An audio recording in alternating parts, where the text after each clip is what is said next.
Hi, I'm Christian with the Dapper Space Bunnies, and here is our game Crabpocalypse, and here's what we've done over the past week or so.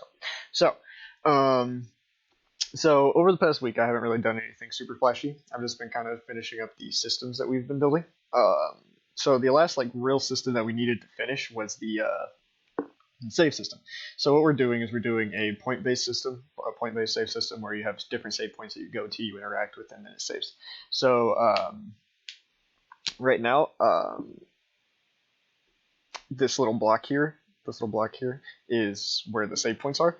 And the other way it's going to save is if you load a new scene. So as soon as the scene loads, it saves. So I can just show you that real quick. So if I just have it hard coded to L right now. As you can see, it loaded exactly where the scene started.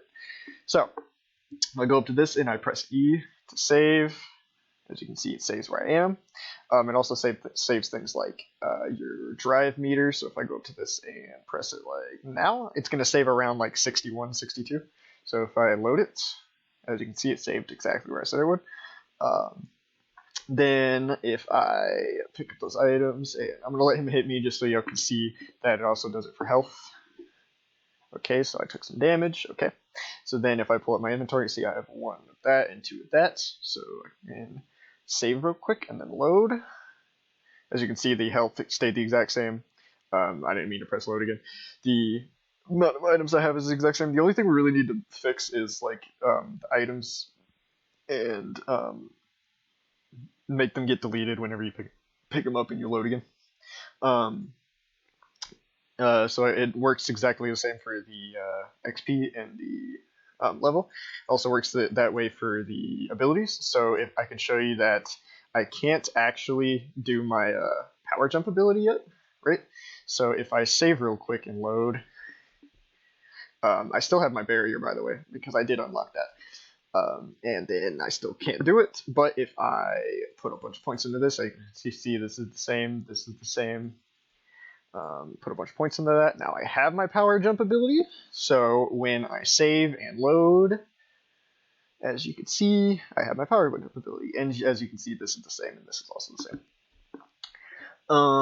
Cool. So I'm just going to go ahead and load a different level, which is eventually going to be level 1. So I'm just going to go ahead and load that. Okay. So as you can see, all this stuff carried over. My abilities carried over. I don't. So I'm just gonna use some of these items just to show you.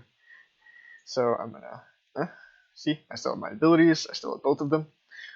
So if I load real quick, as you can see, oops. Okay, there's a little bit of an issue where it's not loading over the items. I'll have to fix that. But it does do it if let's say I'm just going to restart this. So if I go here, as you can see, I have some items. Go to the next level, I still have the items. So if I save and load, I still have the items. Okay, so obviously there's some issue that I'm gonna have to fix. So yeah. I'll just show you what the file looks like. I used a file system to do it. I'll just show you what that looks like real quick. There you go. So as you can see, it's just a bunch of different values separated by this string separator thing. So this is supposed to be your health. This is your drive. There's a bunch of different things. These true-false statements. These false statements represent if you have unlocked some of the abilities yet or not. All of these are whatever your power is, whatever your defense is, stuff like that. These are your items. This is the scene that you're in, I think. The scene that's saved. These are how many items you have.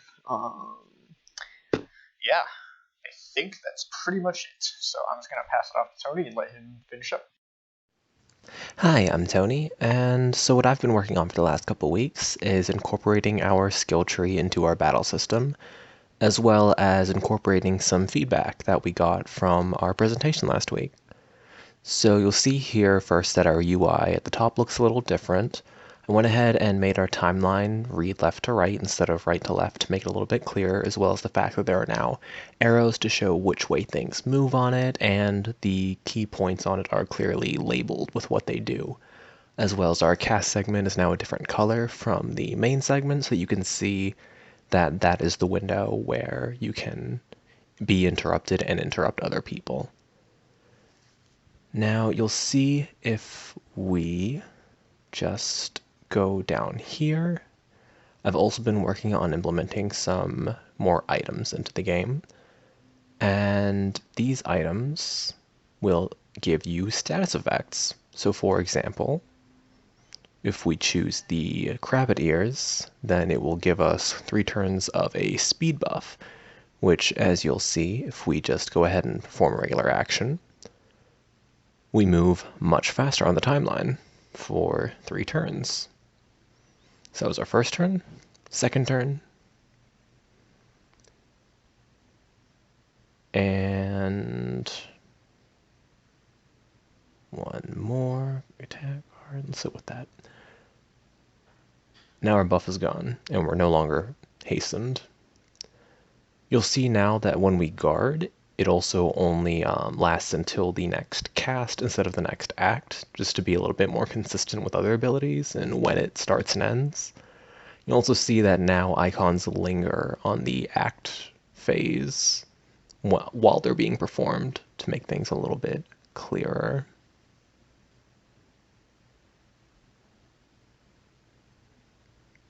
So once we finish up battle with this guy, I'll start going into...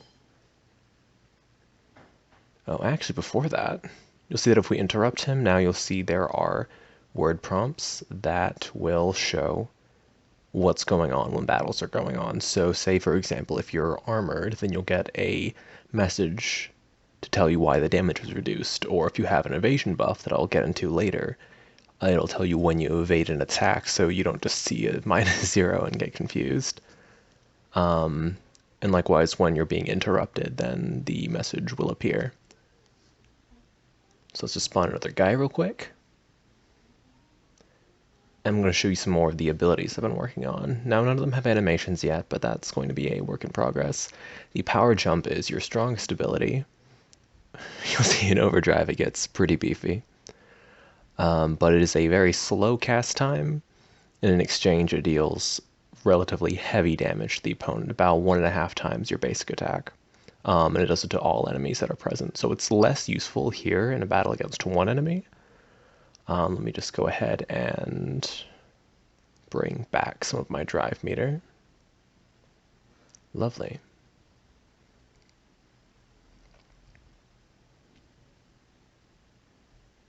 So you see if we do the air dash. So dash, you see, just gives us our speed buff.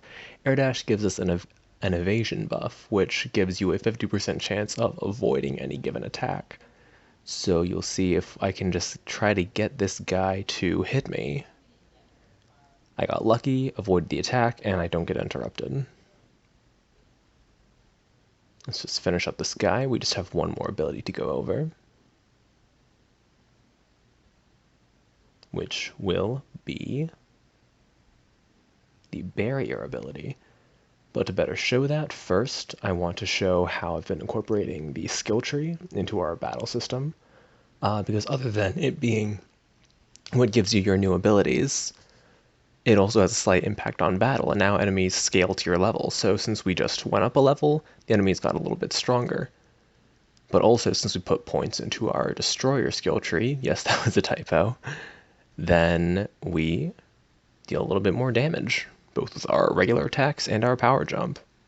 Of course, not as devastating when we're not in overdrive, but you get the idea. Lastly, we have our barrier build. Don't have enough drive for that. Let's fix that real quick. And there you go. Our barrier gives you the defensive buff.